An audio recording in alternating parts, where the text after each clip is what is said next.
high-risk situations. Our internal barometer and our feeling tone can alert us that we are in a high-risk situation, preventing us from sinking and drowning in our addictions. It's really important for us to identify our high-risk situations, especially when we first come into recovery. But don't kid yourself. Once you think you've got it, you've lost it. You could be in recovery for 1 day, 1 year, 40 years, and still have high-risk situations. Sometimes we're not even prepared when a high-risk situation may crop up. Sometimes one thing can be a high-risk situation on one day, and the next day it doesn't appear to be a high-risk situation. So it's really important for us to know what some of our high-risk situations are. I don't kid myself. I come from the rave scene, the London nightclub scene.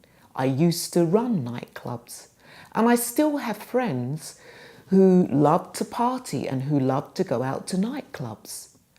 And I sometimes go out to parties with them because I still enjoy dancing and listening to music. But when I notice some of my friends have disappeared, I become aware of my internal barometer, my feeling tone, because I know often when some of my friends have disappeared, they've either disappeared to a toilet in a nightclub, or they've disappeared to another room in a house party. And I don't kid myself. I don't think, oh, they're my mates, I can go and join them and I can be in the same room while they're lining up, having a line of coke, snorting this coke. Yes, I have disinterest in taking cocaine, but I don't kid myself because I know that actually if I went into that room and I stayed in that room for half an hour, craving would begin to arise. Maybe even a sensation of excitement could begin to arise. So, because I know that this is a high-risk situation, when I know that my friends have disappeared, I just connect to my internal barometer and become aware of my feeling tone.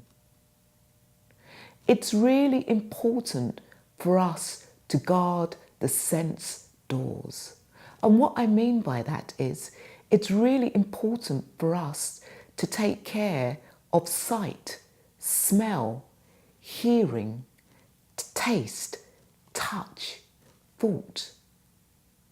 We need to be aware that these senses can be stimulated if we put ourselves in vulnerable positions.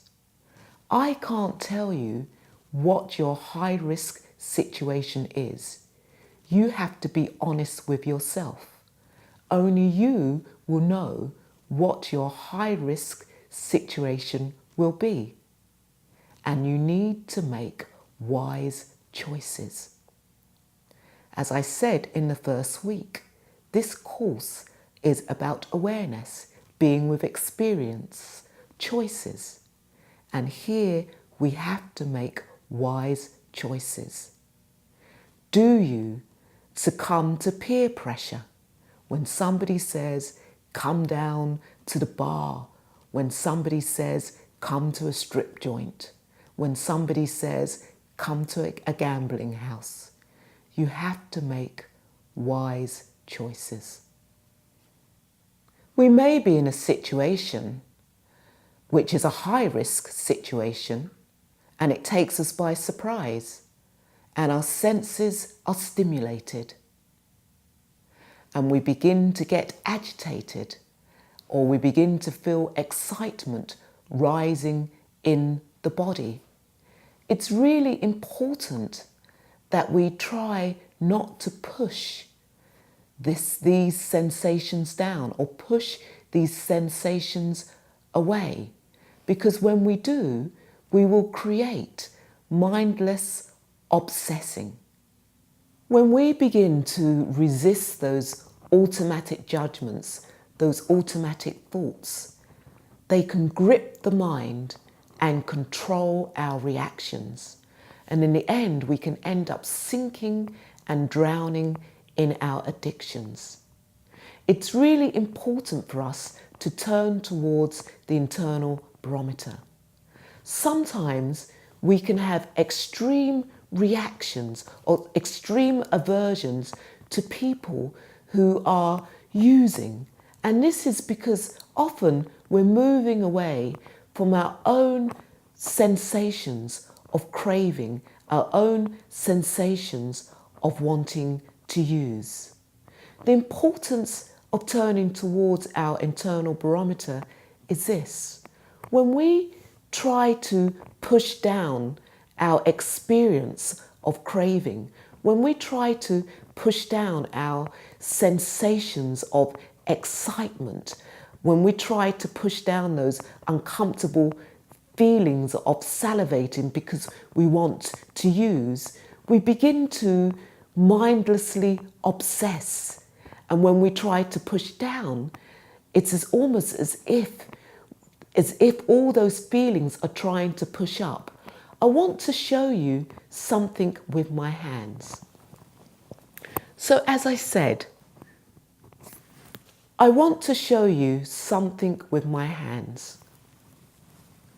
When we try to push down all those uncomfortable feelings, there's this pressure which is trying to erupt, just like a bottle. You know, when you shake a bottle and with a corking and there's that pressure and you shake it and all of a sudden, pop, the cork erupts. And that's exactly what can happen when we try to push down all these feelings. It may take us by surprise.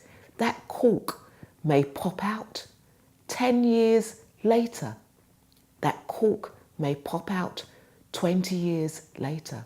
And this is because we have been trying to push away, move away from our internal barometer, our feeling tone.